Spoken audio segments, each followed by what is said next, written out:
হঠাৎ করে হাত পা ঝিনঝিন করে ওঠা বা অবশ লাগা, এই অনুভূতিটা কিন্তু অনেকেরই বেশ পরিচিত।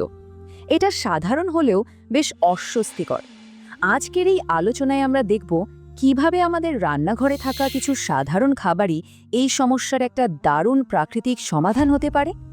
চলুন বিষয়টা একটু গভীরে গিয়ে দেখা যাক। এই প্রশ্নটা কিন্তু বেশ গুরুত্বপূর্ণ, কারণ এই যে সামান্য একটা অনুভূতি, এটাকে একদমই হালকাভাবে নেওয়া উচিত না। অনেক সময় আমরা এটাকে পাত্তা দিই না, কিন্তু এটা আসলে আমাদের শরীরের ভেতর থেকে পাঠানো একটা জরুরি সংকেত হতে পারে, বিশেষ করে আমাদের স্নায়ুতন্ত্রের স্বাস্থ্য নিয়ে। একদম ঠিক। এই যে ঝিনঝিন করা বা অবশ ভাব, এটা অনেক ক্ষেত্রেই নার্ভের দুর্বলতার একটা প্রাথমিক লক্ষণ। এর মানে হলো আমাদের স্নায়ুগুলোর হয়তো ঠিকঠাক পুষ্টির প্রয়োজন হচ্ছে। আর সবচেয়ে ভালো খবরটা হলো এই পুষ্টি আমরা খুব সহজেই আমাদের রোজকার খাবার থেকেই পেতে পারি। তো সমস্যার কথা তো অনেক হলো, এবার চলুন সমাধানের দিকে তাকানো যাক, তাই না? আমরা এমন কিছু দারুণ সুপার ফুড নিয়ে কথা বলবো যেগুলো আমাদের রান্নাঘরেই মজুদ আছে আর নার্ভকে ভেতর থেকে একেবারে চাঙ্গা করে তুলতে পারে। আর সবচেয়ে মজার বিষয়টা কি জানেন? এর জন্য কোনো দামি ওষুধপত্র বা সাপ্লিমেন্টের পেছনে ছুটতে হবে না। সমাধানটা একদম হাতের কাছে, আমাদের নিজেদের রান্নাঘরেই লুকিয়ে আছে। হয়তো আমরা রোজই দেখি, কিন্তু এর আসল ক্ষমতাটা হয়তো আমরা জানিই না। তো আজকে আমরা ফোকাস করব মূলত 3টে জাদুকরি বীজের ওপর। এগুলো হলো তিসির বীজ, কুমড়োর বীজ আর চিয়া সিডস। নামগুলো তো খুবই পরিচিত, তাই না? কিন্তু নার্ভের স্বাস্থ্যের জন্য এগুলো যে কতটা উপকারী সেটা জানলে অবাক হতে হয়। দেখুন কি সহজভাবে ব্যাপারটা এখানে দেখানো হয়েছে। তিসির বীজ দিচ্ছে নার্ভকে প্রোটেকশন বা সুরক্ষা, কুমড়োর বীজ নার্ভকে শান্ত রাখছে, আর চিয়া সিডস দিচ্ছে এনার্জি বা শক্তি। মানে প্রত্যেকটারই কিন্তু একটা নির্দিষ্ট বিশেষ কাজ আছে। কিন্তু একটা কথা মাথায় রাখতেই হবে, এই বীজগুলো শুধু খেলেই কিন্তু হবে না। সবচেয়ে জরুরি হলো এগুলোকে সঠিক উপায়ে খাওয়া। কারণ ঠিকঠাক পদ্ধতিতে না খেলে এর পুরো পুষ্টিগুণ কিন্তু শরীর গ্রহণই করতে পারবে না।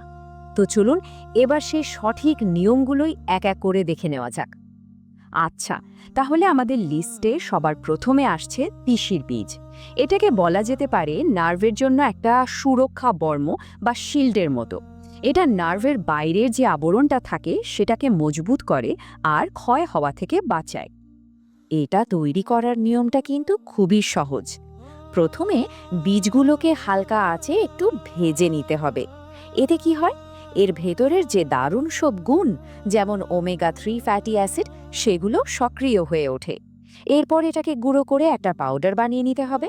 ব্যাস, প্রতিদিন শুধু 1 চামচ পাউডার হালকা গরম জলে মিশিয়ে খেয়ে নিলেই এর পুরো উপকারটা পাওয়া যাবে। আচ্ছা, তিসির বীজ তো গেল, এবার আসি কুমড়োর বীজের কথায়। আমাদের নার্ভাস সিস্টেমকে শান্ত রাখতে, রিল্যাক্সড রাখতে এই বীজটার কিন্তু কোনো তুলনায় হয় না। বিশেষ করে যাদের অতিরিক্ত স্ট্রেস বা অ্যাংজাইটির সমস্যা আছে, তাদের জন্য এটা দারুণ একটা জিনিস। এর নিয়মটা আবার একটু আলাদা। 1 মুঠো কুমড়োর বীজ নিয়ে সারা রাত জলে ভিজিয়ে রাখতে হবে। তারপর সকালে ঘুম থেকে উঠে খালি পেটে এই ভেজানো বীজগুলো খেতে হবে। আর হ্যাঁ, একটা জিনিস খুব জরুরি, বীজগুলো খুব ভালো করে চিবিয়ে খেতে হবে। কারণ যত ভালো করে চিবানো হবে, শরীর তত সহজে এর ভেতরকার ম্যাগনেসিয়ামের মতো জরুরি পুষ্টিগুলো শোষণ করতে পারবে। আর এই ম্যাগনেসিয়ামই কিন্তু নার্ভকে শান্ত করে। আর আমাদের লিস্টে 3 নম্বরে সব শেষে আছে চিয়া সিডস। দেখুন, আমাদের নার্ভ বা স্নায়ুতন্ত্রের ঠিকমতো কাজ করার জন্য কিন্তু প্রচুর এনার্জি লাগে, আর চিয়া সিডস হলো সেই এনার্জির একটা অসাধারণ উৎস। এটা খেলে নার্ভগুলো একদম সতেজ আর অ্যাক্টিভ থাকে। চিয়া সিডস খাওয়ার নিয়মটা তো আরও সোজা। 1 গ্লাস জলে 1 কি 2 চামচ চিয়া সিডস দিয়ে দিন আর 8 ঘন্টা মতো রেখে দিন। ব্যাস এইটুকুই। দেখবেন বীজগুলো ফুলে উঠে একটা জেলের মতো হয়ে গেছে। এবার সরাসরি ও জেলটা খেয়ে নিলেই হলো। কি সহজ, তাই না? তো আমরা 3টে বীজের দারুণ সব উপকারিতা আর সেগুলো খাওয়ার নিয়মকানুন তো জেনে নিলাম। কিন্তু শুধু জানলেই তো হবে না, তাই না? আসল চ্যালেঞ্জটা হলো এটাকে আমাদের রোজকার জীবনের একটা অভ্যাসে পরিণত করা। চলুন দেখে নিই কোন বিষয়গুলো আমাদের একদম গেঁথে নিতে হবে। সব মিলিয়ে মূল কথাগুলো কি দাঁড়ালো? প্রথমত, এই 3টে বীজকে রোজকার ডায়েটে যোগ করতে হবে। দ্বিতীয়ত, প্রত্যেকটার জন্য যে সঠিক পদ্ধতিটা বলা হলো সেটা অবশ্যই মেনে চলতে হবে। আর তৃতীয় এবং সবচেয়ে জরুরি বিষয়টা হলো কনসিস্টেন্সি, মানে নিয়মিত এটা চালিয়ে যেতে হবে। একদিন করে ছেড়ে দিলে কিন্তু কোনো লাভ হবে না। আর সবশেষে নিজের শরীরের কথা শুনতে হবে, দেখতে হবে কোনটা শরীরের সাথে সবচেয়ে ভালোভাবে মানিয়ে যাচ্ছে। তাহলে এই পুরো আলোচনার শেষে একটা প্রশ্ন রেখে যাই।